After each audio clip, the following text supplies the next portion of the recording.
ప్రేమకు చిహ్నాలైన రాధేకృష్ణ ఛానల్కు స్వాగతం. ఈరోజు మనం చెప్పే టాపిక్ కలిపురుషుని ఆవిర్భావం. ధర్మ సంస్థాపనార్థాయ సంభవామి యుగే యుగే. వ్యాస మహర్షి ఆ సమయానికి సనాతన ధర్మాన్ని 4 వేదాలుగా విభజించారు. ఋగ్వేద, సామవేద, యజుర్వేద, అథర్వణ వేద. వ్యాస మహర్షి రాసిన మహాభారతంలో మనిషి ఎలా ప్రవర్తించాలో ఎలా ప్రవర్తించకూడదో స్పష్టంగా తెలియజేశారు. తరువాత ఆయన 17 పురాణాలు రచించి శిష్యులకు నేర్పారు. ఆయనకి ఎక్కడో వెలితి అసంతృప్తిగా అనిపించసాగింది. శ్రీకృష్ణుడు తన ధర్మం పూర్తి చేసుకుని కర్మభూమి నుంచి వెళ్ళిపోయారు. ఒకరోజు నారద మహర్షి వ్యాస భగవాను దగ్గరకు వచ్చి, మీ అసంతృప్తి కారణం నేను వివరిస్తాను. కలియుగంలో మనిషి కొన్ని అవలక్షణాలు పుడతాయి. అయితే వారికి ధర్మాన్ని గురించి ఎవరు బోధిస్తారు? మంచి చెడుల గురించి ఎవరు వివరిస్తారు అనే చింత పోవాలంటే కృష్ణుడు వెళ్ళిపోయిన ఆయన జీవితంలో ప్రతి ఒక్క దాని గురించి వివరించారు. ఆయన గురించి రచించండి. అది చదివి తెలుసుకున్న మనిషి కలిపురుష ప్రభావం నుంచి తను తానే కాపాడుకుంటాడు. అంతటి శక్తి ఒట్టి కృష్ణుని జీవితమే మనకిస్తుంది. అప్పుడు వ్యాస భగవానుడు రచించిన ఆఖరి పురాణం శ్రీమద్ భాగవతం. కలియుగంలో మనిషి ఎలా ఉండబోతున్నాడు, కలిపురుషుని స్వభావం సృష్టించే బీభత్సం ఏమిటి, కలిపురుషుడు ఆయుధం ఏమిటి, అతన్ని అంతమొందించే కలికి ఎప్పుడు ఎలా రాబోతున్నాడు. ప్రకృతి అనేది ఒక మాయ. దానిలో ఎన్నో జీవరాశులు ఉంటాయి. వాటిలో 3 రకాలైన గుణాలు ఉంటాయి. వాటిని త్రిగుణాలు అంటారు. సత్వ, రజస్, తమస్. సత్వ అంటే మూడ్ ఆఫ్ గుడ్నెస్, అంటే మంచి, అంతా మంచి. రజస్ మూడ్ ఆఫ్ డిజైర్, కోరికలు. తమస్ మూడ్ ఆఫ్ డార్క్నెస్, చెడ్డ, డార్క్. సత్యయుగంలో సత్వగుణం మనిషిలో ఎక్కువగా ఉండేది. స్పిరిచువల్ నాలెడ్జ్, భగవంతుడి గురించి తెలుసుకోవడానికి అన్వేషణ, తపస్సులు, ధ్యానాలు ఎక్కువగా చేసేవారు. భగవంతుడికి దగ్గరగా ఉండేవాళ్ళు. త్రేతాయుగంలో నెమ్మదిగా రజస్ గుణం పెరిగింది.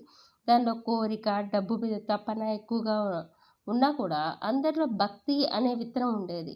ద్వాపరయుగంలో రజస్ గుణంతో పాటు తమస్ గుణం కూడా మొదలైంది. మనుషుల్లో మోసం చేయడం, అసూయ, దురాశ, గర్వం పెరిగాయి. కలియుగంలో మనుషులు తమోగుణం ఎక్కువవుతుంది. కలిపురుషుడు ఎందుకు యుగానికి అధిపతి అవుతాడు? దీనికి ఎందుకు సమాధానం 3 విషయాలు దాగి ఉంది. సృష్టి ధర్మం అంటే మొదలవ్వడం, పెరగడం, స్థిరపడడం, అంతమవడం. ఇది ఆఖరికి బ్రహ్మదేవుడికి కూడా అంతముంది మళ్ళీ పుడతాడు అని అంటారు. యుగాల వారీగా ధర్మం పనిచేయడం.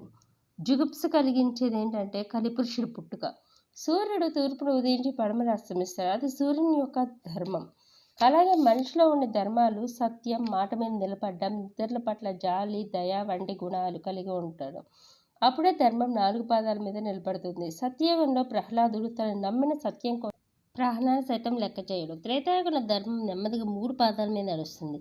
మందర కపట బుద్ధి, విషపూరితమైన మాటలు, కైకేయికి తన కొడుకే రాజు అవ్వాలనే స్వార్థం పుట్టుకొస్తాయి.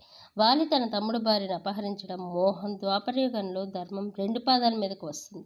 కలియుగంలో ఒకే ఒక్క పాదం మీద ఉంటుంది. ప్రజలు దుర్మార్గులుగా తయారవుతారు. స్వార్థం, ఎక్కడ చూసినా స్వార్థం.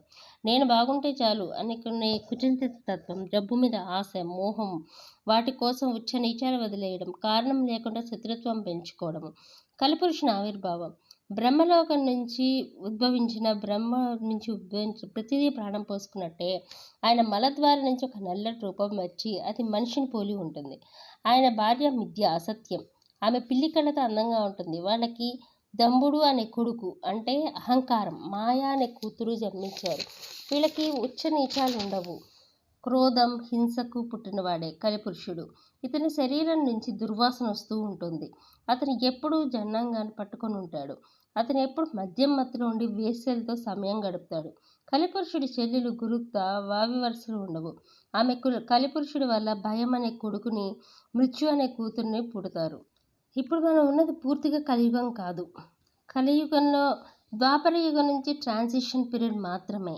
కలియుగంలో అందరూ దుర్మార్గంగా ఉంటారు. కొంతమందికి ఒక డౌట్, ఎందుకు అధర్మంగా ఉండాలి? అంతా భగవంతుడి చేతిలోనే ఉంటుంది కదా, ఆయనే రక్షించవచ్చు కదా. అయితే మనం స్వతంత్ర జీవులు, స్వయంగా ఆలోచించి నిర్ణయాలు తీసుకోగలం.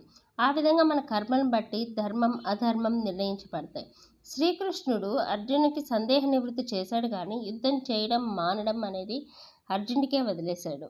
ఆ విధంగా మనంతట మనం ఆలోచించి ఏది ధర్మమో ఏది అధర్మమో తెలుసుకొని ధర్మ ప్రవర్తనలో నిలబడగలిగితే మన్నే ఆ ధర్మమే రక్షిస్తుంది. ధర్మో రక్షతి రక్షితః.